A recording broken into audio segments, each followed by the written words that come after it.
On blast.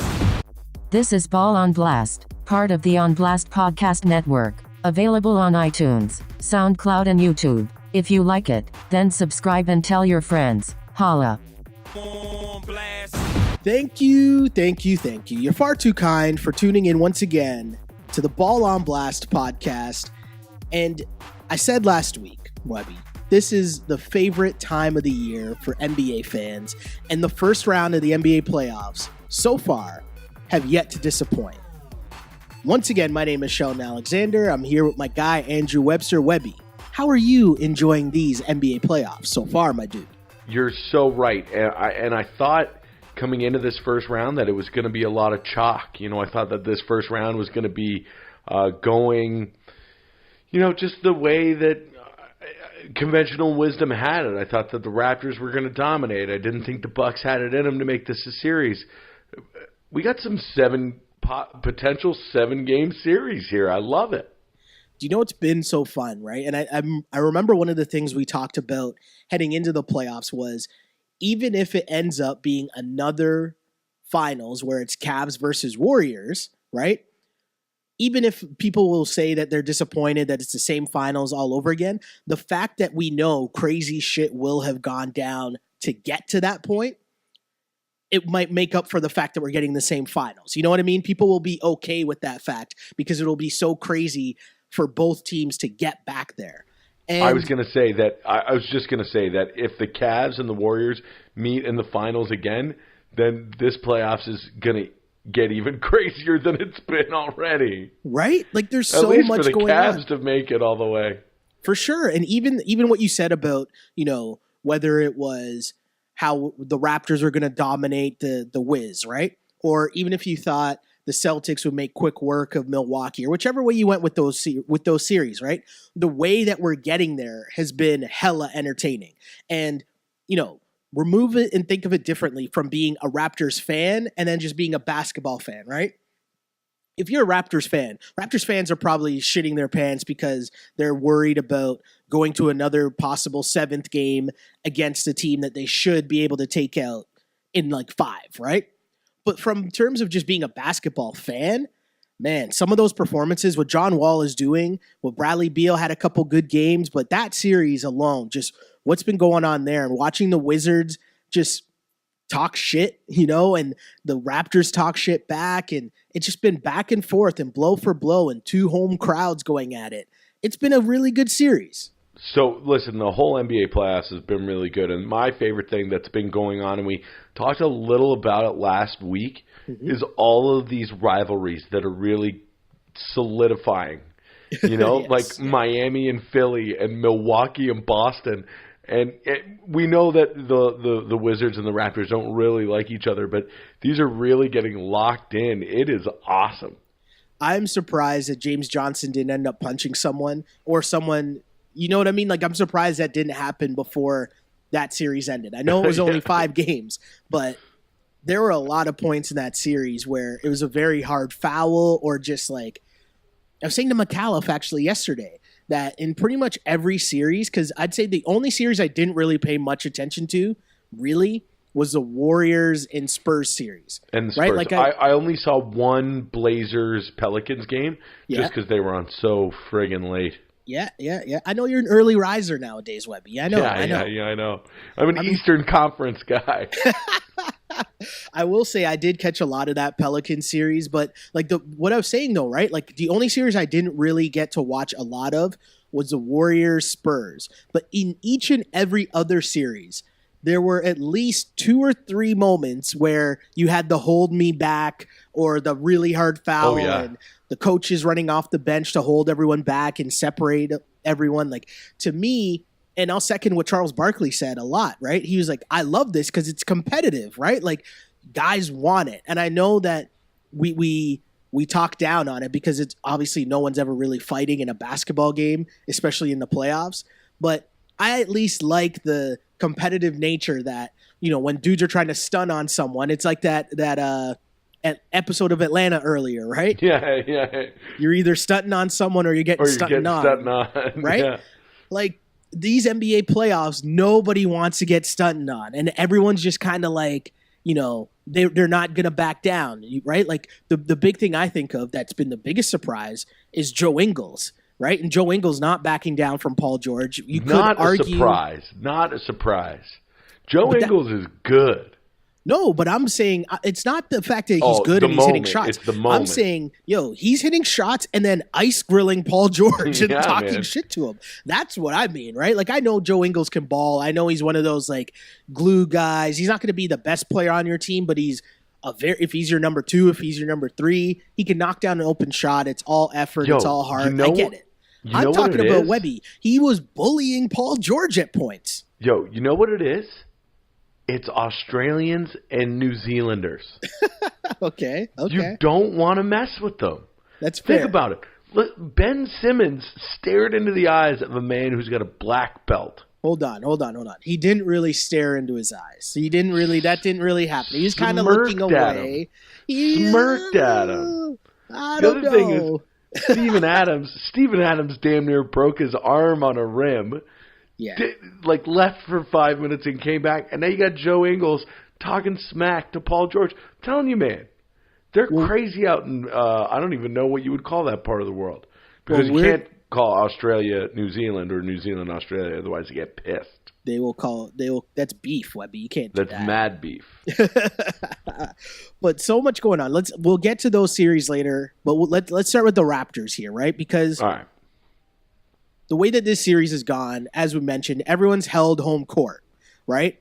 And as we look at it now, by the time people are listening to this, the Raptors are either going to show a lot of nuts and win Game 6 on the road, or we'll be heading to the traditional Game 7 at the ACC once again. Yeah.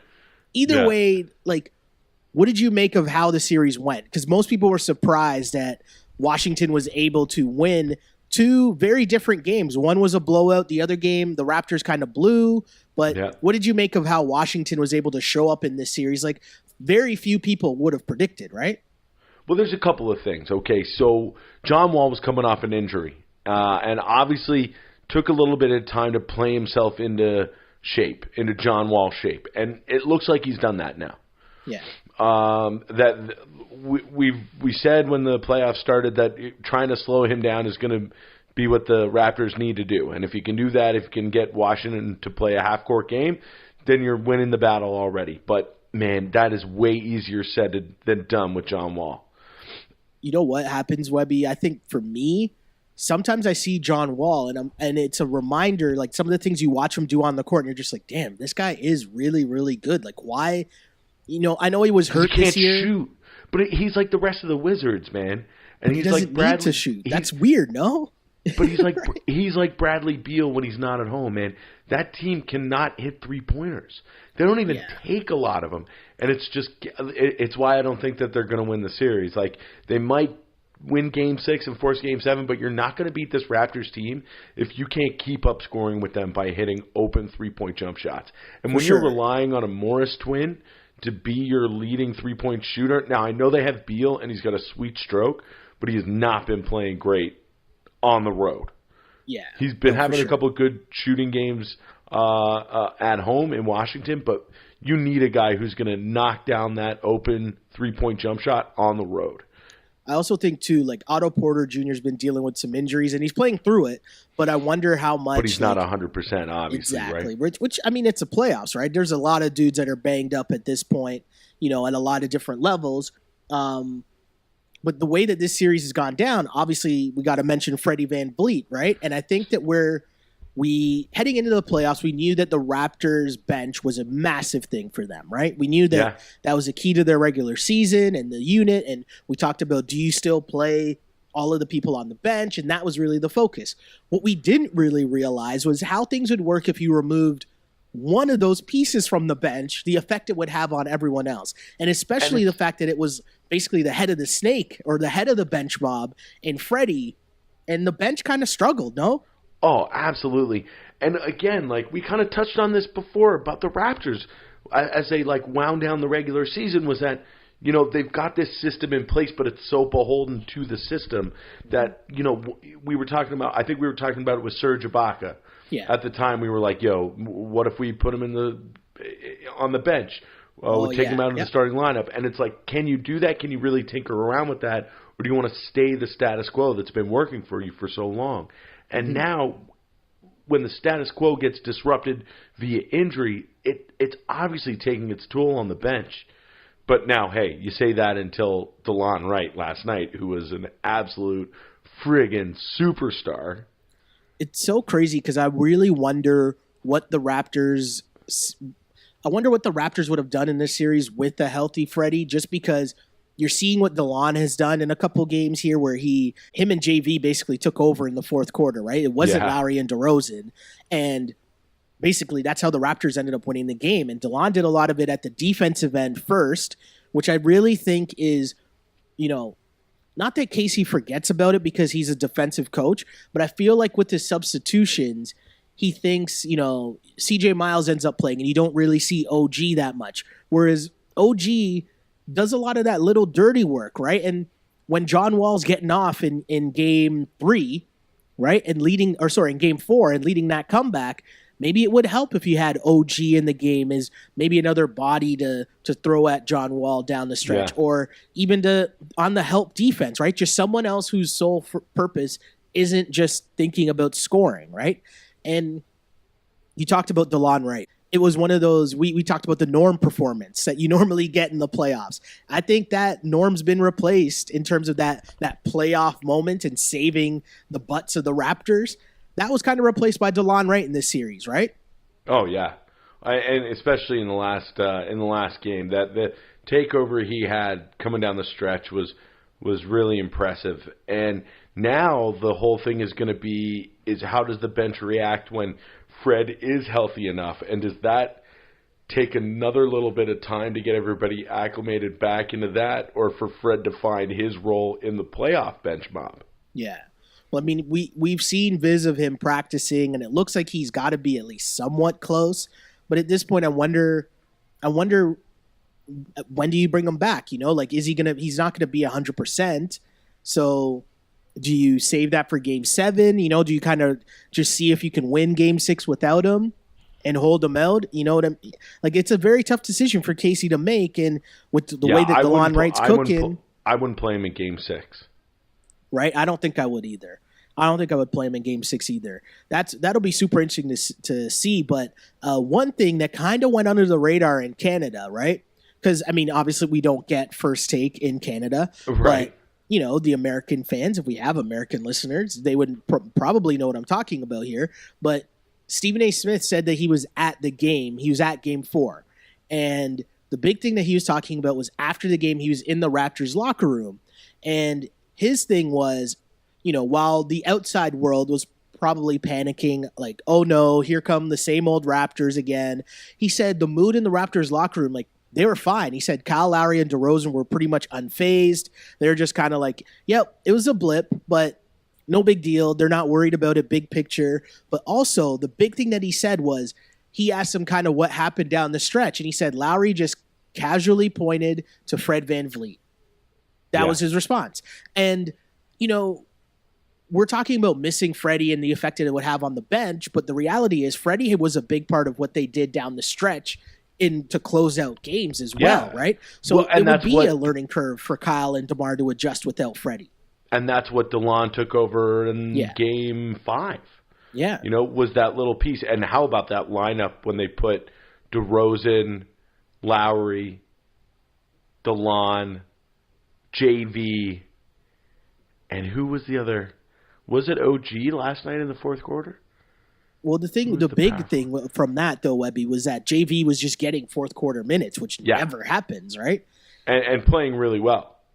But that's what I meant early on when we talked. I guess it would have been over the first couple games, right? And heading in, and everyone was talking about, oh, the Raptors played 13 players, or they played 11 players, or whatever. And I said, we need to focus in on what are the actual big-time contributions we're getting from the bench. Because it's fine to say, hey, Norm played 5 minutes, but what does that really mean in the grand scheme of things, right? Like, 5 minutes rest isn't really helping CJ Miles or DeLon or Kyle. Do you know what I mean? Or Bebe's 10 minutes in the fourth quarter out of nowhere. It's like, why not play JV? He doesn't need the rest. He's not playing 40 minutes a night. right? And I think finally turning over the keys to Jonas Valanciunas, who improved a lot. A lot of the things he would get flack for, whether it was defensive rotations or whether it was being missing those chippies under the basket. He's improved, no? He has improved, but you know what? Playoff JV is a thing that started a little while ago, though, too. Let JV cook. Yeah, man, absolutely. It's like he gets meaner in the playoffs. Mm-hmm. Speaking of meaner, I don't know if you saw this quote earlier today, or I guess it was from after the game, but your boy Kelly Oubre Jr. doing some trash talking as the Wizards obviously are feeling a lot more confident as they head back home. But this from the Washington Post, Kelly Oubre Jr. said, "The next game is a different story. We're back at home. Just like DeLon doesn't play well anywhere else, other than at home." Oubre said. Shots fired, but is Kelly Oubre really the one that should be talking that talk? No, absolutely not. Hey, Kelly Oubre hit a couple 3-pointers, and then maybe we could talk. Wasn't Kelly Oubre the same guy that, when Drake was talking all that noise, Drake called him a bum? Was that game 1 or game 2? Drake called him a bum, and then they asked him about it after, and he was like, "Oh no, that's my guy."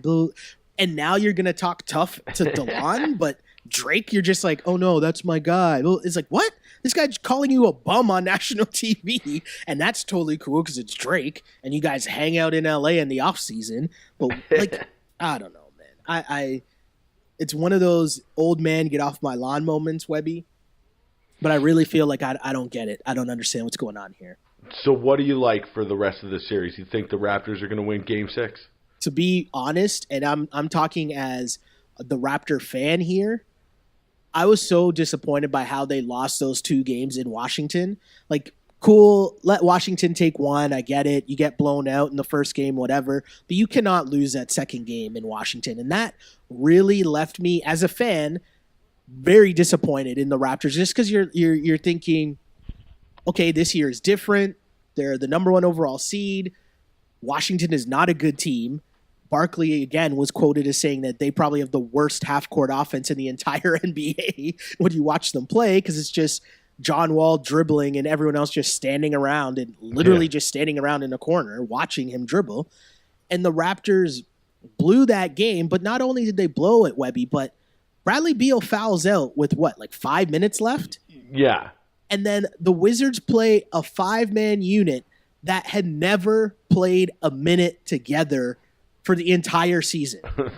And those 5 guys end up out-dueling the Raptors in crunch time to win a game?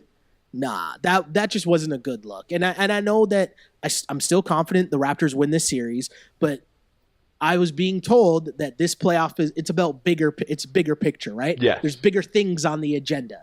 So messing around with Washington in the first round, not a good look for those aspirations if you want to talk about Braun in the next round. What do you think? Listen, I think that they're going to win Game 6. Yeah, they did. They really did blow it. That was their chance. If that kind of flip-flops last night, not only is it I think the end of the Cavs playoff run, but who knows? It could be the end of LeBron in Cleveland. Oh, for sure. But after he hits the shot and then jumps on the table and just the reaction of the crowd, I thought to myself, I was like, I don't think he's going to leave. It's so crazy that you said that, because that was the first time that I was watching this and I was like, man, how could you leave after this? Right? Yeah. Even if they lose in the finals again or whatever, lose to the Raptors, that, okay, well, this team still didn't really figure it out. You kind of made a hard left turn midway through the season to change your roster and at least make things a little bit better. But at the end of the day, you're still starting Jose Calderon in playoff games and now.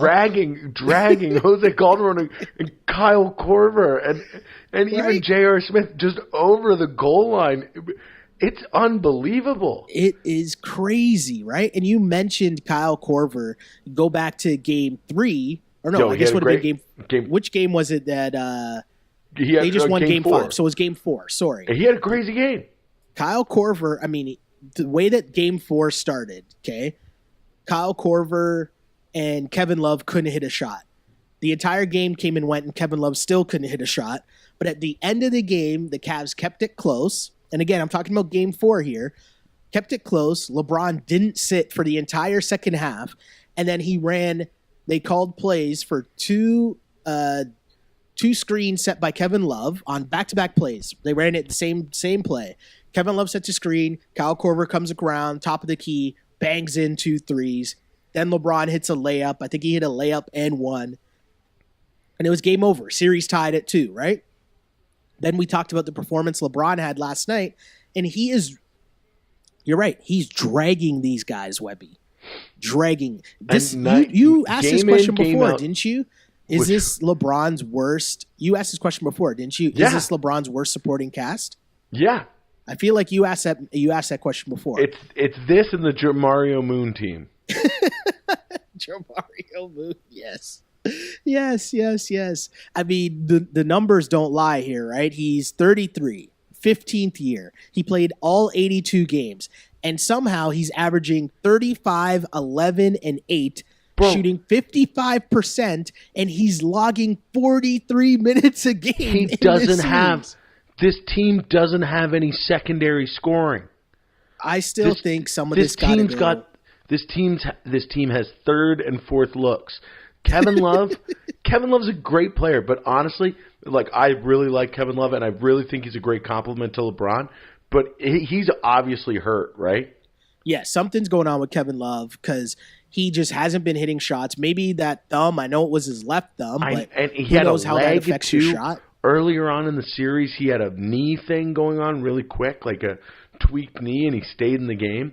I think he's banged up, right? So, I mean, even at 100% healthy, Kevin Love is a second option, not a great second option, especially when you're 33 years old and it's been 15 years in the league or whatever.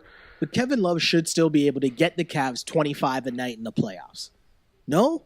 He should be able to, but they don't run sets really where they throw him the ball in the post really. Kevin Love's plays or his shots mostly come off of either tip-ins or rebounds or him just standing in the three-point line and LeBron finding him. They don't really run much for Kevin Love at all. And going back to game 4, and it was a weird game just because when you watch what LeBron was doing, it was weird. I was watching it thinking his demeanor in this game seemed so chill, so blasé, kind of very passive. Do you know what I mean? And then I looked up and at the end of the game, he had 32, 13, and 7. And I'm like, wait a second. I watched this guy chill for the entire third quarter. And by chill, I mean I think he had 1 point in the third quarter, right? And it wasn't until I want to say the 3-minute mark in the fourth quarter where he got another bucket. And you would see plays, and you saw this too even in last night's game, Webby, where he kind of is trying to cheat and get rest while he's on the floor. Yes. So he'll throw the ball to someone like Clarkson, and it's like, okay, Clarkson, go. Whether you hit it or not, I need a breather here, right? Yeah, that's a really great point of him, because he has to be on the court. Mm-hmm. Pretty much the entire game. He's got to be on the court. Otherwise, the Cavs are fucked. So what does he do? He goes out there and he makes his own rest. He can still be – that's the great thing about LeBron is what sets him apart from every other player ever is that his impact on the court isn't just with the ball in his hand. Yeah. He's so good and he can do so much without the ball in his hand. Even just being on the court is going to make especially this Cavs team, it's going to make this Cavs team better. Well, you're so right. And it's just his presence, right? And even his presence on defense, because he's chilling on defense and he's not helping a lot of times. But when he does, say, okay, it's crunch time now, you see him come across with those help defense blocks, right? But this is a stat. I was telling you before we started recording this podcast, right? That I had a little stat to back up exactly what we're talking about right now, which was, hold on, is LeBron just chilling while also playing on the court? Okay. So I got this, Webby, from Queen Rachel Nichols on The Jump. Okay. Big shout outs to Rachel Huge Nichols. shout outs. Queen Rachel. Second Spectrum tracks how fast every player runs through the course of a game. So it's fast, medium, or slow. And slow is basically just walking, all right? LeBron has spent 75% of his minutes walking, which is the most among any player in the league with 15 chances this postseason. LeBron James only spent 6.8% of the time going his fastest. Okay. Right. Medium, meaning he's just like, going at half speed, 18.5%. Yeah. That means he spent 74.7% of the time basically standing still. Again, I'll remind you of his stat line. 32, 13, and 7. Chilling. How is this possible? I don't even understand it, right? Like, isn't that the craziest thing you ever heard? Absolutely. But what's so unbelievable is that the effectiveness in that 6%.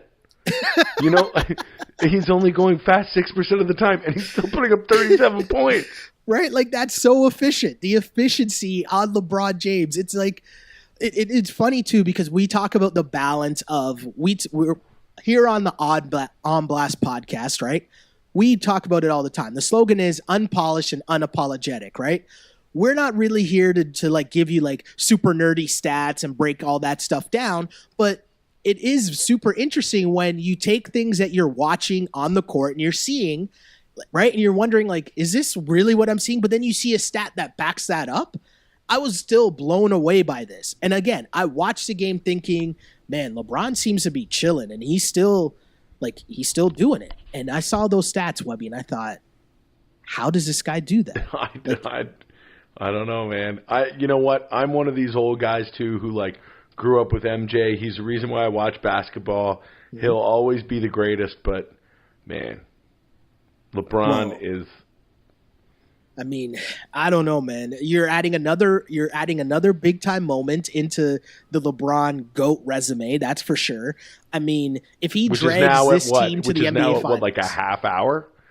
Like, I mean, hey, you're making a good point, Webby. I mean, if he drags this team to the NBA Finals, and I know we're getting a little bit ahead of ourselves here, but you'll still have the people that will, diss him for losing in the NBA Finals if he makes it there again. I mean, it is like, it's unbelievable that Jordan won every time he went. Mm-hmm. And that's unbelievable. But just in terms of overall career of what, at the end of all of it, what LeBron is going to have as his resume, it's going to be really tough to say that he's not. I mean, because he's going to break Kareem's scoring record, right? I mean, I would assume so, especially if he finds a way to go to a team or get more help, like, more help than having Jose Calderon be the starter on your team. I mean, if he does that and he finds a way to get easier baskets and stuff that he doesn't have to create all the time, who knows how much longer his career could be, right? Because right now he's still by far like the lead cog on a team. If LeBron ends up playing number 2 to someone, like if he's able to play the Chris Paul role, right? Like, man, you could add, 4 more high caliber years for LeBron James at least? Oh, yeah. It's crazy. So we like Cleveland to close out that series in Game 6? Yeah, I like Cleveland to win that series in Game 6 because I think LeBron knows and sees the value in the rest, and going to a Game 7, unless Indy comes out. And the other thing that's getting overshadowed here is, I know it was a goaltend, but Victor Oladipo was like 2 for 15 in that game.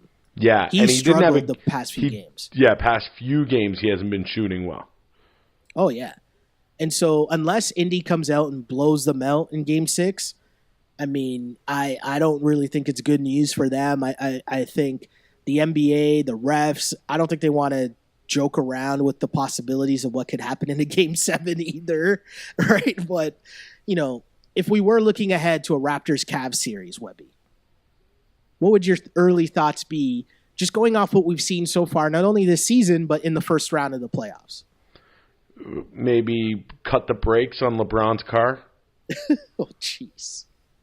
I mean, we know we've seen the story before. Has anything really changed that much? Hey, I'm the one from the start of the season, Webby. I've always said, you got to be the man. You got to beat the man. All right. Hey, it's not about what I said. It's about going back to the end of last year's playoffs and playing the clip of Kyle Lowry and DeMar DeRozan at the press conference when they said the difference in this series they had LeBron James. If we had LeBron James, we would win too. The Cavs still have LeBron James. So yes, they do. I've been saying for the whole year, and I have not wavered. I've told people to bring down their expectations and just ride the wave and enjoy the season for what it is. But I've told people I will not believe that the Raptors will beat the Cleveland Cavaliers in the playoffs until I see it. So that's all it is. But at the same time, I think the Raptors are better equipped to give them a go at least, right? And I look forward to that. I think that will be fun. Oh, yeah. Switching gears here, we'll stick in the East and we'll just wrap up everything else that's gone on in the East. At the time we're taping this right now, Milwaukee's up 9 heading into the fourth quarter. Oh, I want a Game 7 in that. Yeah, that series basically looks like it will go to a Game 7 on Saturday night.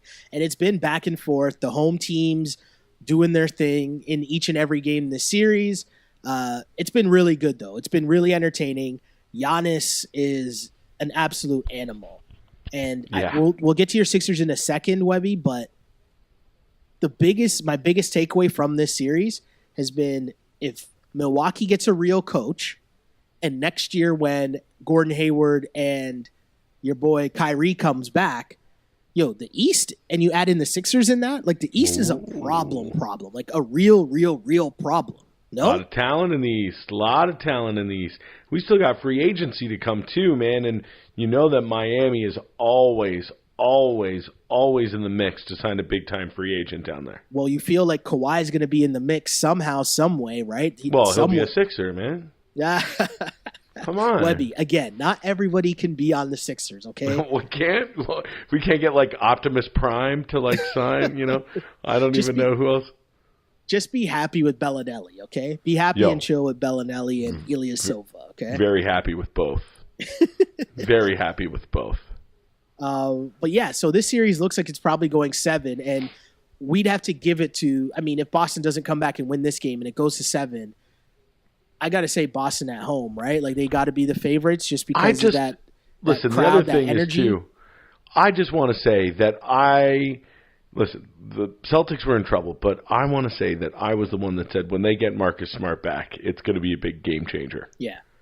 And they are so starved for talent on that team. Al Horford, Jalen, and Tatum are great, but after that, you're falling off a cliff. And say what you will about Marcus Smart, but he's a talented basketball player. And when you add him into the mix with those guys, he's a gamer. You saw what he did in Game 5. Mm-hmm. Yeah, you're absolutely right. He's a friggin' gamer. He doesn't care. And you know what? Makes players better. Look at the numbers that Al Horford put up in Game 5, too. Did Al Horford score over 20 points? Holy shit. You're right. And it's been so good to see for Boston, too. And, yeah, Marcus Smart is back, which eases a bit of the pressure off Terry Rozier because who knows how long that Terry Rozier wave was going to go because he was just killing Bledsoe early in the series, right? And he's had a really good series, Rozier, but do you keep Rozier? Do you keep long-term, right? Because you're going to have to make some decisions in Boston. And Rozier has had a great series, a great coming out party. Yeah, man. But it's been a good look for the Celtics for sure, but it's also been an interesting look for the Bucks because we keep saying, right, they should be a much better team.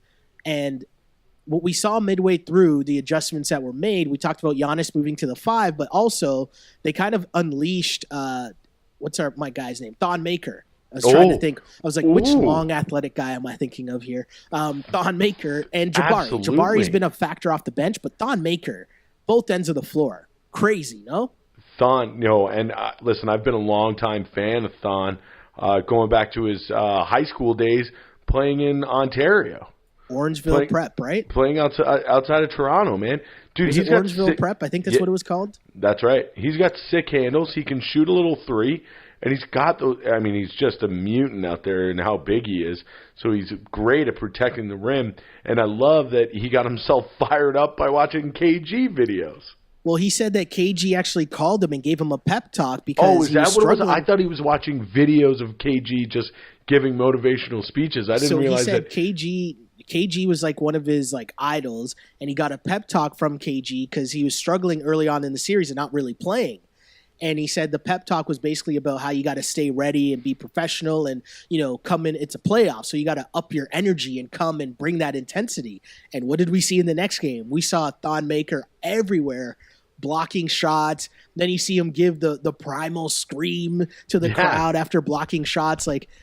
And that's what I really love about the playoffs, right? Because there's just the things that you can't quantify, right? You can't quantify it. It's like KG said, one of my favorite KG quotes of all time, right? He's like, it's all about heart. You can't just go to you can't go to the store and just buy a 6-pack of heart. It don't work like that, right? And it's like, you can't measure that. You either got it or you don't. You got it or you don't. And you take it up to another level come playoff time. Some guys crave the moment. Some guys want the moment. And other guys shy away from it. It's been so fun to watch these two teams go head to head. And I think at the start of this series, I called, if I go back and remember what I said on when we made all the picks, I think I picked the Bucks in 7 just because I thought over the course of 7 games, they'd be the more talented team. And your boy Putri, is that his name? I don't even know. Yeah, I still don't know their coach's name. Couldn't pick him out of the lineup. He doesn't even deserve to have us. Well, he looks more like your grade 12 like geography teacher. Yeah, I was going to say he looks like a teacher. Right? But, I guess they figured it out because they made it into a series after looking like they had no chance the first 2 games. So they made it a series. But I picked Bucks in 7, thinking that if this went the distance, eventually he'd figure it out and they could win in the 7th game. But I don't know. It's a toss-up at this point. You'd have to lean Boston more just because of home court, no? Yeah. Home court, and again, it's why I picked them to win the series. Coaching. I hear you. Shout out to President Brad Stevens. President Brad Stevens would call him, right? President Brad Stevens. Let's talk about the final Eastern Conference series. Oh, yes. Can we please? Your Philadelphia 76ers, Mr. Webster, won in 5 games, making relative quick work of the Miami Heat. Handling business. And I mean, going back to our original take when the series started, and why on earth did Miami win the last game of the season so they would be matched up against the Sixers? I still don't know. But now they have a lot of time to think about it as they're on vacation. But series is over. It was an eventful night for Game 5 in Philly, as Philly's own Meek Mill was released from prison. And Finally. And you know what? I want to say something quickly off the top about this, right? And there's a lot of stuff going on Twitter and memes and all this stuff. And I know that a lot of people,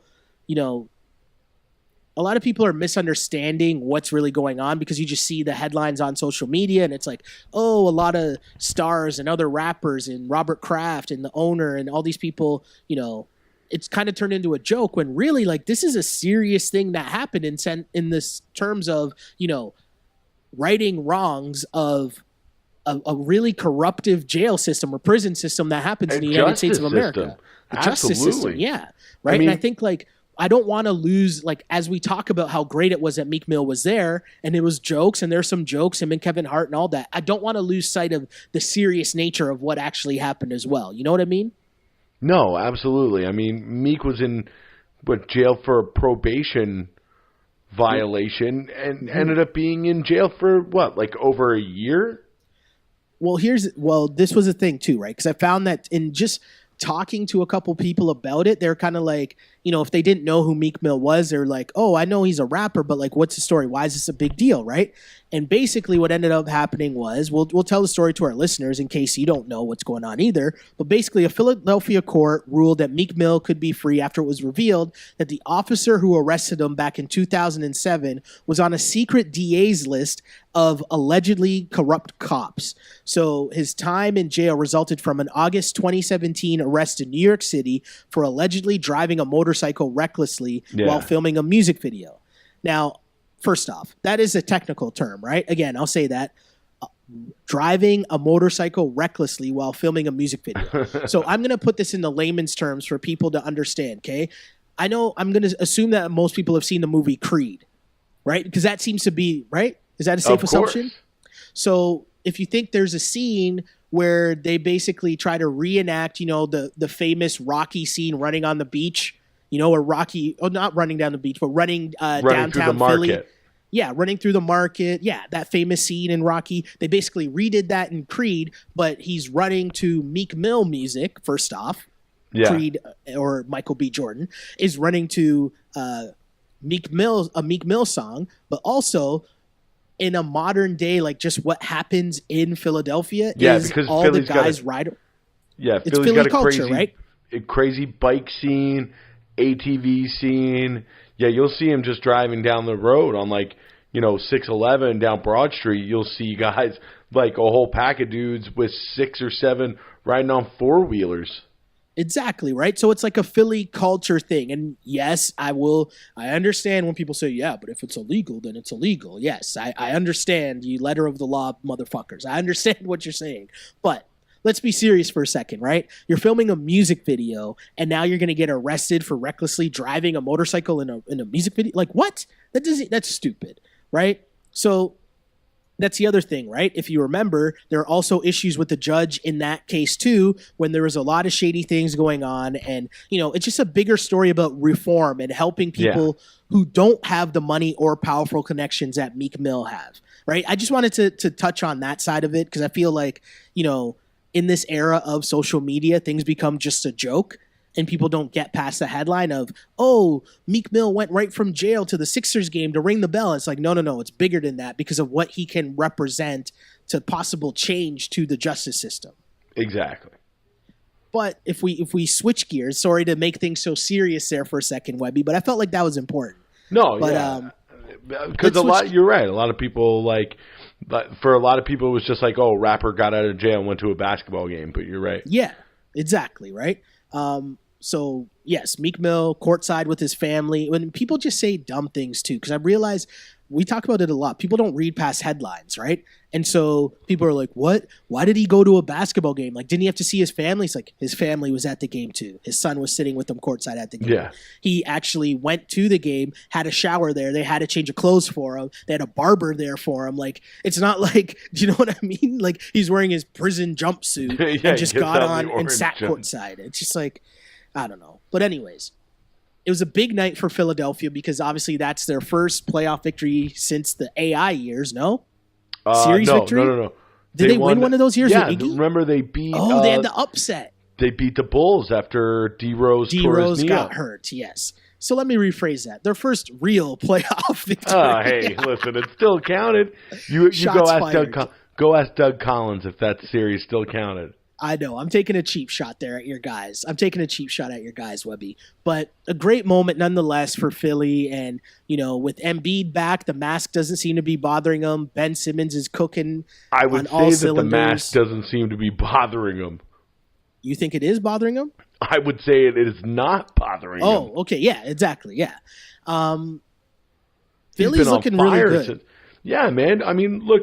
A lot of people thought it would take a little while for them to get acclimated and getting Joel back. But, guy, listen, he is the straw that stirs the drink. He is a friggin' boss down low. And like I was talking about, man, when that shot clock gets down and you need somebody to hit a shot, that's what he does. Mm-hmm. He is so talented. And then, listen, Ben Simmons, just an absolute gem. The team looks good, and honestly, when you take a look at every Eastern Conference team that's been playing so far in the first round, you got to say the Phillies look the best out of all of them, right? Oh, yeah. Well, the thing, too, with Philly and JoJo in particular, we talk so much about his numbers, but just even the way that he changes the game defensively, right? Like, having him in the middle, that clogs up driving lanes. If they end up playing either of these teams, whether it's Boston or Milwaukee, but more so Milwaukee, I'm thinking, right? And you try to stop Giannis or you try to stop Bledsoe from getting to the basket. You stick Embiid in there, that changes a lot of things in terms of what Milwaukee would be able to do against the Sixers going forward, right? And I just think he changes things so much. The way that team's looking, I wrote it down too, just because I was taking in one of the games and when Embiid went to the bench, okay? Because we watch all basketball, right? I think a lot of Raptors fans' problems stem from the fact that, in case you didn't know, there's a rule.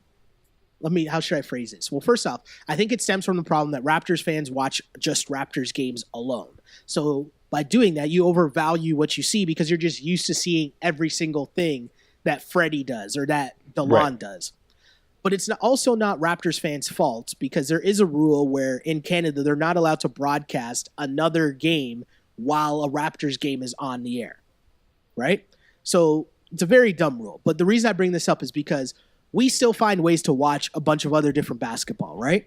That's right. And you see a lot of things where I was just amazed with how good the Sixers were when they went to their bench. They took out Joel Embiid, right? And they went to this lineup that was Saric, Ilyasova, Bellinelli, Redick, and Simmons.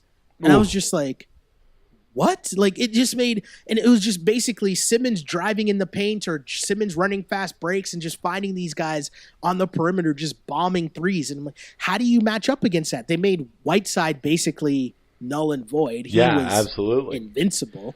But how do you stop that?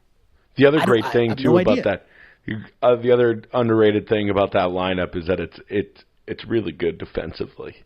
Yes, a lot better defensively than you think because obviously dumb people just look and see 4 white guys and Ben Simmons and assume that they don't think that JJ Redick can lock you down on the perimeter, man. He's a good defender. Exactly. The only thing that gets me a little frustrated is that when I yell at the TV when I see Marco Bellinelli take JJ Redick shots. I just want JJ Redick to take more shots. You know, it was funny. I forget which game it was, but your boy TJ McConnell came in and hit like an N1. Hold on. And he was just shooting the guns. He was doing the Joel Embiid. Hold on. Yo, being real with you, TJ's had 2 really good games in that series. I'm not mad at TJ McConnell. He's their backup point guard. How am I going to be mad at a backup point guard, right? He comes in, gives them energy, keeps the offense flowing. He's your prototypical like pass first point guard. All energy guy. All hustle, all heart, especially at home in front of that home crowd. He knows how to get the crowd going. Like, not mad at McConnell at all, Webby. Can't be mad at him. But yeah, Sixers looking great. Would you say they're the favorites in the East right now? You don't want to jinx it. They're my favorites. You know what? I would still say the Raptors are. Oh, okay. Yeah. Interesting.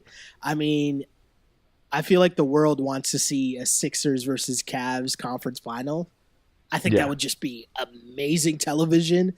I don't think the Cavs would win, but I think LeBron would go down fighting, and I think he would know he'd have to come out guns blazing from Jump Street. But, oh, man, I'd be into that. I'd be into it. I think the basketball world would be into that. That would be absolutely incredible.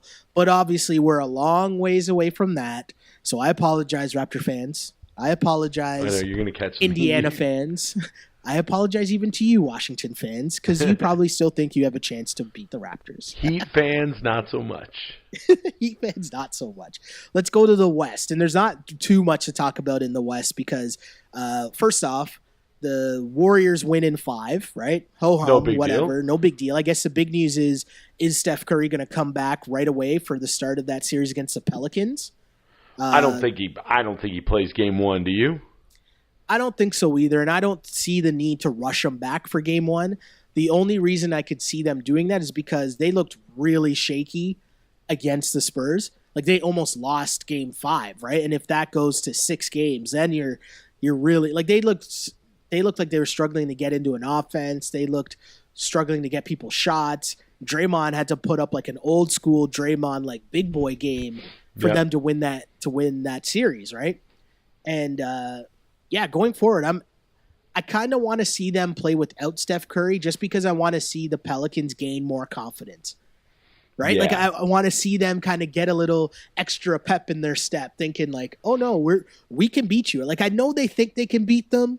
I want the Warriors to have to play Steph. I know it's not going to happen, but there'd be nothing better than for the Pelicans to come out game 1 and win it in Golden State. How sweet would that be? who guards AD, right? Like, I don't know if Jeez. Draymond can guard AD. Like, does that have to be Durant? I don't think KD or AD can be stopped by conventional weapons. True. You know what I mean? Very like, true. I don't know how. Like, sure, you want to try and put KD on him? Go for it. You want to try and put Draymond on him? Go for it. You want to try and switch it up? Maybe try and get Clay on him? Good luck. Yeah, I don't know. JaVale McGee? I don't know. We've seen such crazy stat lines already from a quick time sweep that these guys did to the Blazers. It seems like that series ended a long time ago, no? The other thing, too, is like, I mean, without Steph, you got to figure that Rondo is just licking his chops. For sure. I think even when Steph comes back, in Rondo's mind, he still thinks that he's better than Steph. Oh, yeah. Absolutely. Right? Rondo thinks he's the best point guard in the league.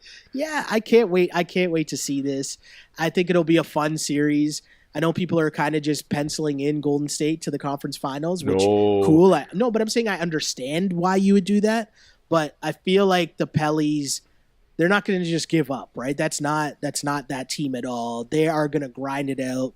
Drew Holiday, we've seen the level. He has that next gear that we saw in the first round. So he's going to be fired up for that series. And remember, I think they took – I was going to say no, Webby. I think him and Rondo took that as a personal challenge that they heard everyone talking about CJ and Dame Lillard. And as we just said, Rondo thinks he's the best point guard in the league. So do you know what I mean? Like when that happens, now up that another level against the Warriors, these guys are sitting back just waiting for this matchup. They want this moment.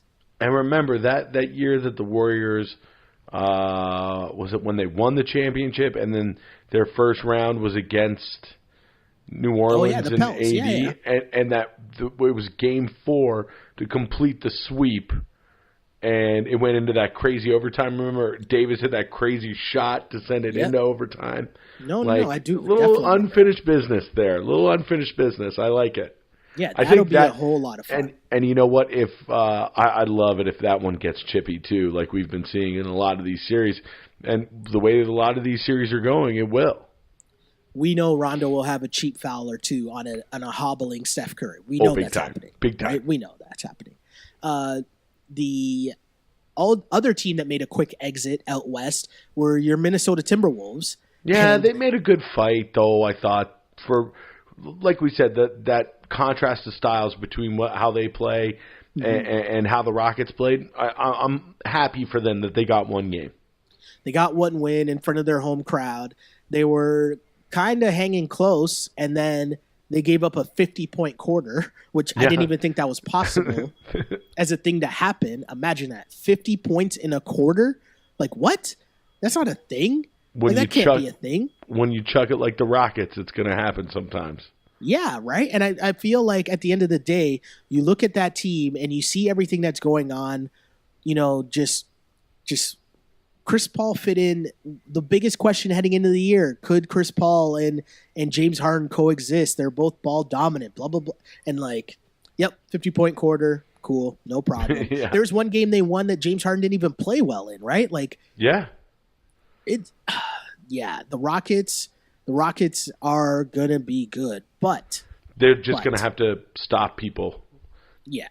They're going to have to stop. Well, I don't know. I think in their mind, they could just outscore everyone. Right? Yeah. I don't know if that's a thing. It'll be fun to watch, though. It'll be fun to watch either way. And as they continue to move on, they'll be waiting to play the winner of maybe, arguably, after last night's game anyways, could be turning into the best first-round series of the playoffs, right? The Jazz and Thunder. Unbelievable. I thought last night I thought it was over. What Oklahoma City did last night is a series turner. I thought that Utah, that was it for the Thunder. I thought, when I saw the Mitt Romney waving bye-bye to Westbrook after the fourth foul, I was like, like we spoke about, you're either stunting or you're getting stunting on. And Mitt Romney was stunting on Russell Westbrook. And I thought it was done. But, man, I'll tell you, you come back 25 down. Yeah. That's 25 points down. I thought it was over. I'm not going to lie to you. That's a series turner, man. Because now, anytime Oklahoma City gets down in a game, it's in the back of their minds. It's in the front of their minds. A couple interesting things here, right? It's not going to be a big deal for them. I looked away and I thought that the game was over. I thought it was full on 1-2-3 Cancun. Yeah. All of a sudden, though, mass comeback. And here's the thing. This massive comeback happened with Carmelo Anthony on the bench. Yeah, because Carmelo is washed. I'm not saying, but I'm saying this major comeback happened with Melo on the bench. And Russ, the other major thing for me was, how quickly things change from night to night in the playoffs in both sports, whether you're talking about hockey or the NBA. But it's so funny to watch because after that game 4, everyone is just crushing Russell Westbrook, all the Russell Westbrook haters. Like everything that has ever been negatively said about Russell Westbrook came out after game 4, and everyone was just shitting on him. There's so many terrible takes going on about Russell Westbrook. And then he follows that up with a crazy game last night. Russ comes back in full force.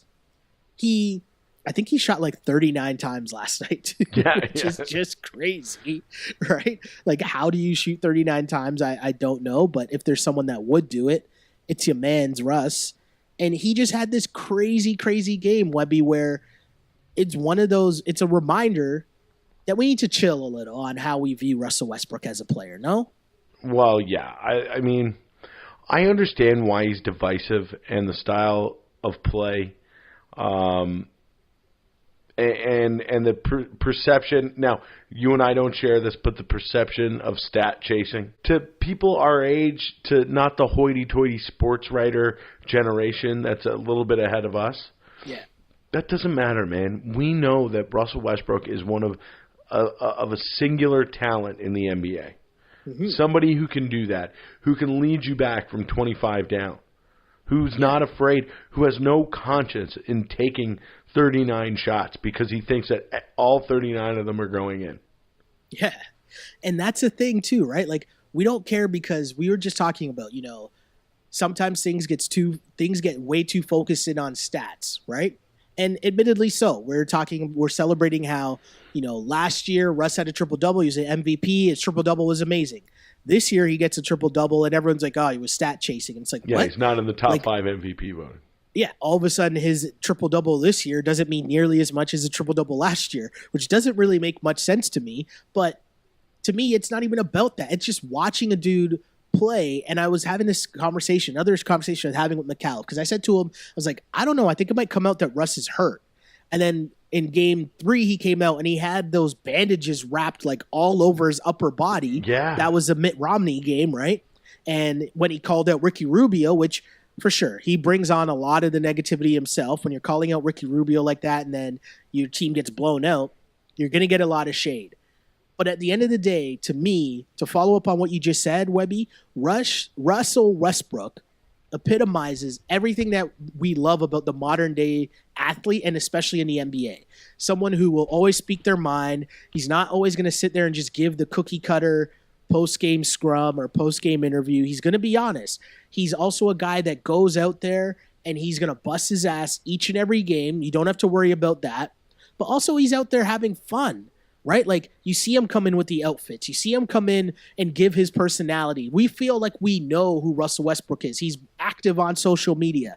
Do you know what I mean? We as fans feel like we have a relationship with him. We have a vested interest. And whether you like him or dislike him, it's him that we're seeing. And I think I think that goes into a big part about how he's judged too, because of his he is a singular talent in the NBA, but he's also a singular personality in the NBA. Yes. And he definitely bucks a lot of trends of what we expect, not just in an athlete, but in a professional basketball player.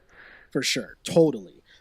And I think whether you don't like his shot selection because he shoots too much for what a point guard is or whatever, the way that people judge him is always baffling to me, right? Because one of the things we talked about before, I know, was since 2011, right? From 2011 to 2016, I think it was, every time that Russ, KD, and Serge were all healthy, they made it at least to the conference finals.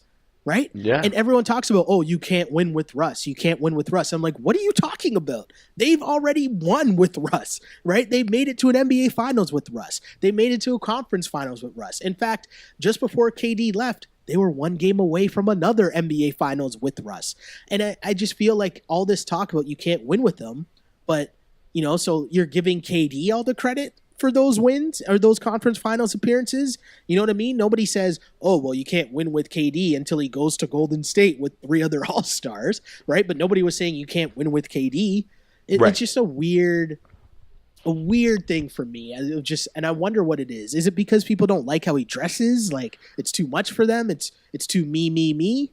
Yeah, and not only that, but I think that when you're seen as a professional basketball player, you have to fit into a certain box in terms of not just with how you dress, but with how you speak, with how you interact with the media, with how you interact with your teammates, with fans, and Westbrook is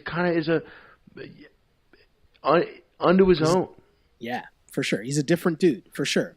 And one thing too, like it's funny because the way that we look at Russ, we think of him as like this like crazy character. I shouldn't say crazy because that's not the right term. But that's what I mean is that. But he's been married forever.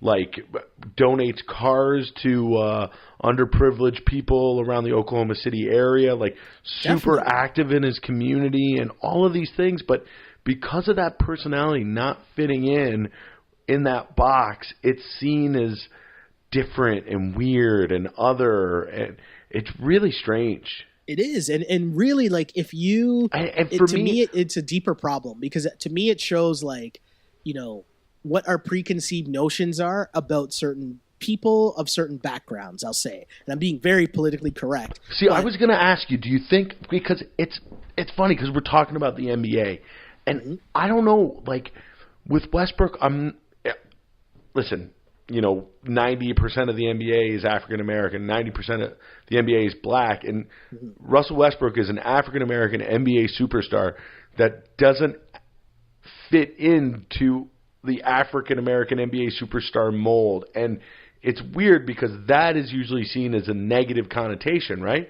If you say to somebody, oh, he's just like an NBA player, a thug NBA player. Exactly. But because he goes not him, But because he goes against that, it almost seems like he gets shit on by the media for not fitting into that box. Does that make sense? I just think the things that we give certain athletes, and I'm saying certain athletes again, being very politically correct with how I word this, because I'm talking across all sports, right? Some of the things I hear people say about Russell Westbrook, and it's like, hold on, things that you would give other athletes credit for, like being married, being a good father, being a good husband, being right? a philanthropist, like active in your community, We don't talk about all that because he wears a terrible shirt into the arena. Do you know what I mean? Like to me, it's so dumb. But also because he doesn't flaunt that stuff either. Also true.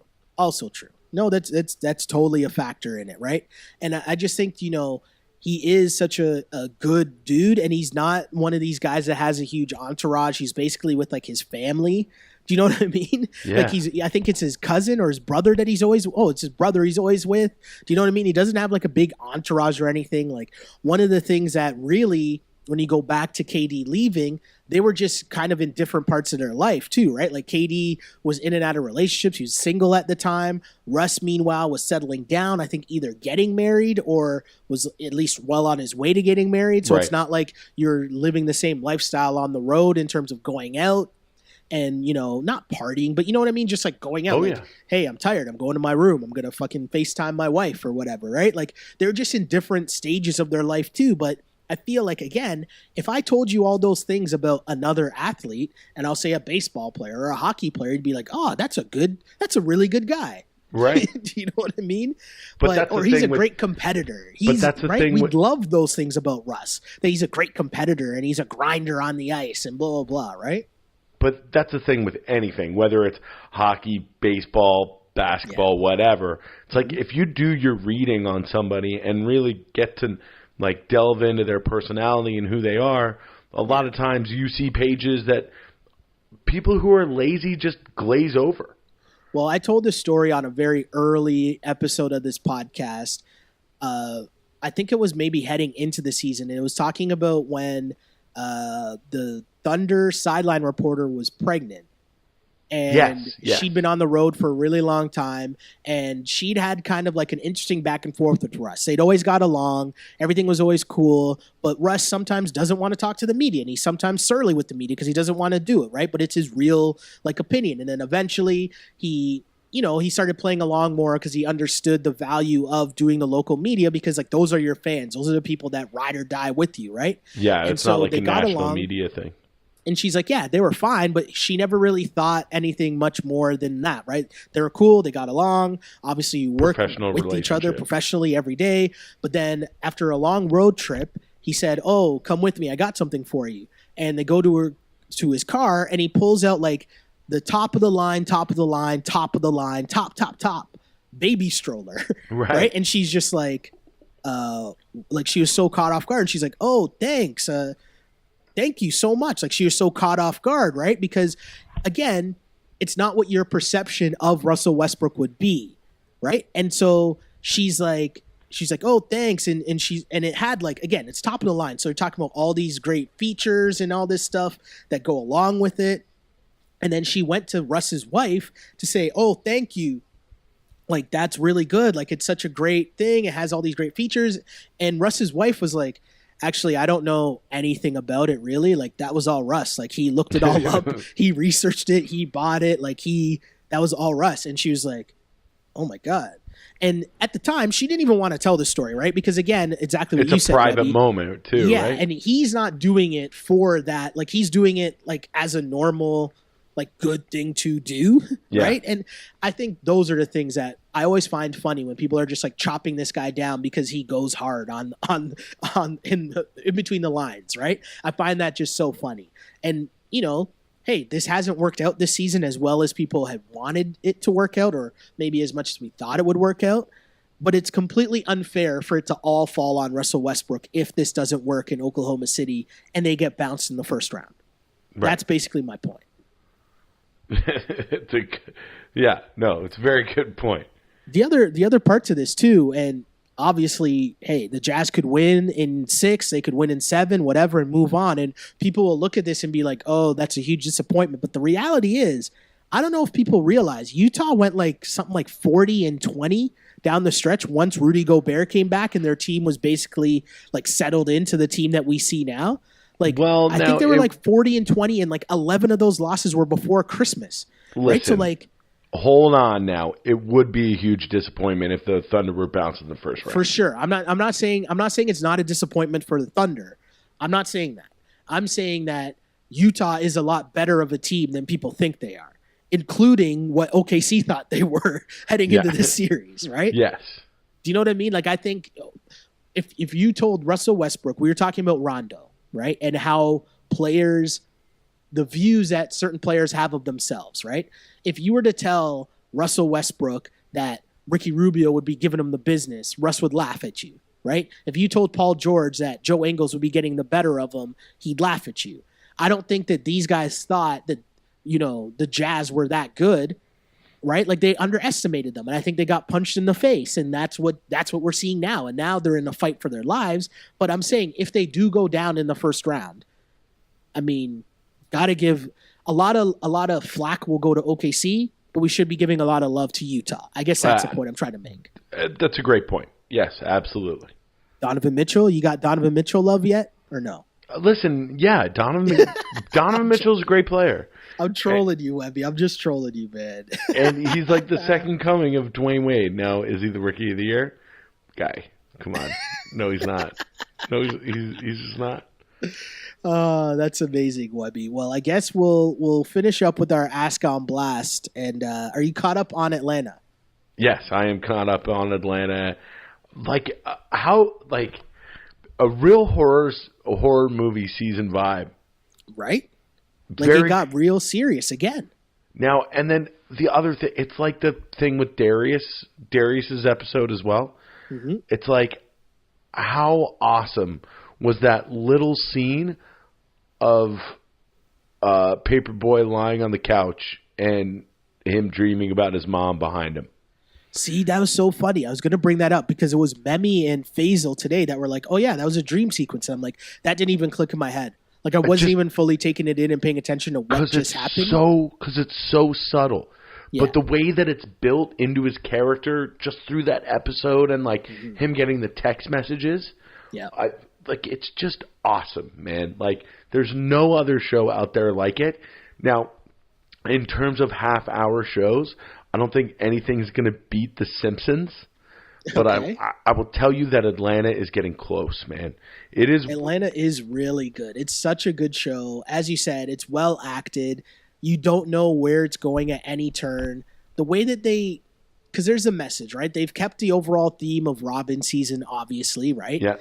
But just the arc that we're seeing now from Paperboy in terms of his character trying to figure it out. And that whole episode was basically a bunch of different people trying to get him to start taking shit seriously, right? Yeah. Like step his game up. And if you're doing this for real, you got to do it for real, you know? And he got that in many different ways, whether it was from the date, that bootleg Cardi B or whoever that character was supposed to be. Instagram, do you know what I mean? Model. The Instagram model, yeah.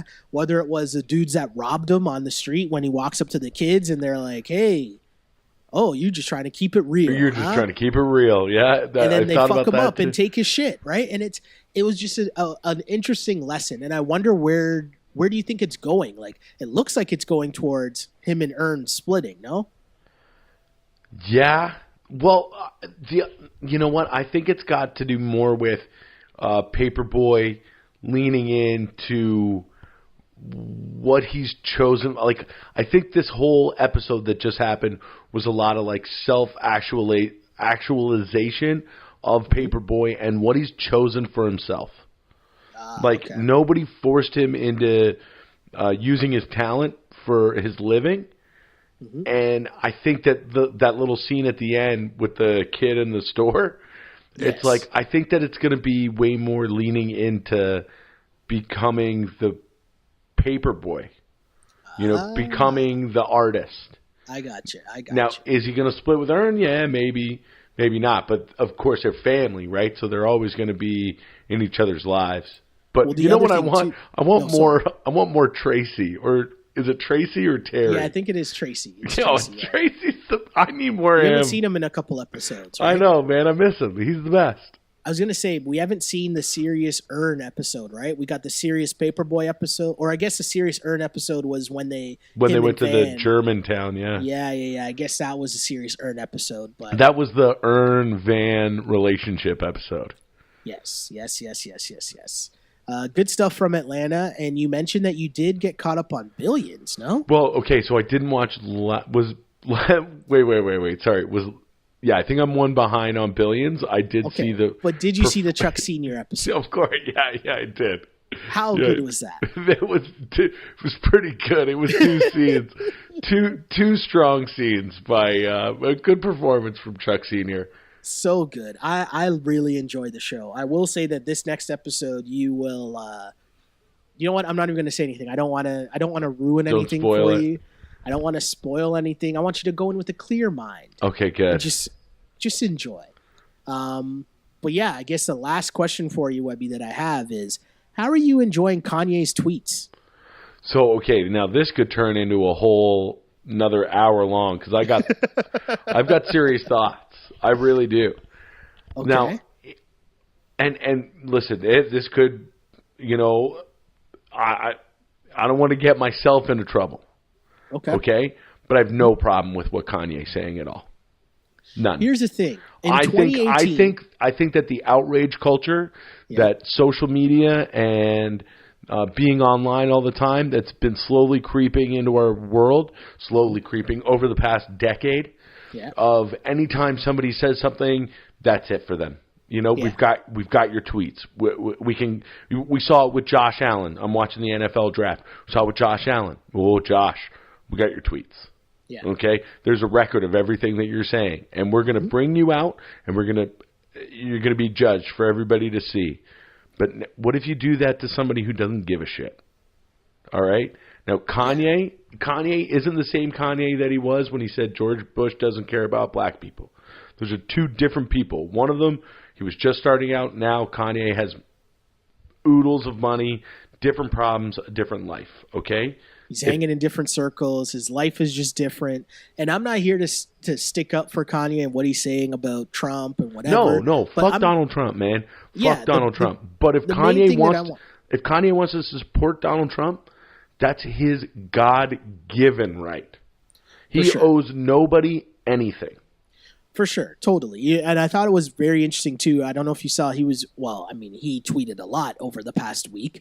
But today he was tweeting out a text message conversation he had with John Legend. With John Legend, yeah. And it was super interesting because John Legend was just reminding him, that you have a lot of people that take what you say as gospel, and you have a lot of influence, and what you say, you got to be careful sometimes. If you are just joking around or whatever, you got to know that there are people that take what you say super seriously, right? And I thought that was an interesting part of it. But the real reason I bring this up, and the real thing I want to get off my chest about this whole situation, right, is I get so frustrated sometimes when people think that it has to be always all or nothing with anything. Right? Yo, and it's like 100%.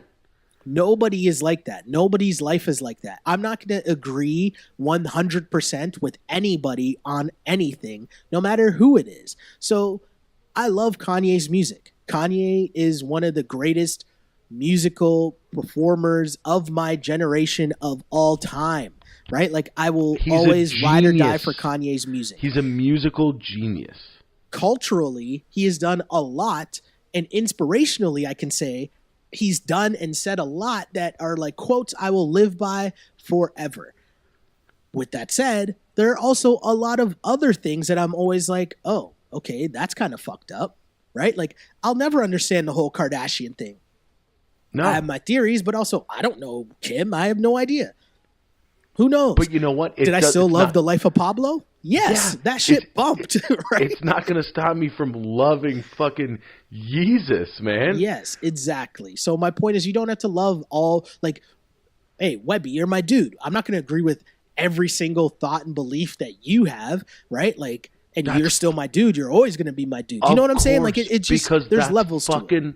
Because that's fucking boring to agree with somebody 100% of the time.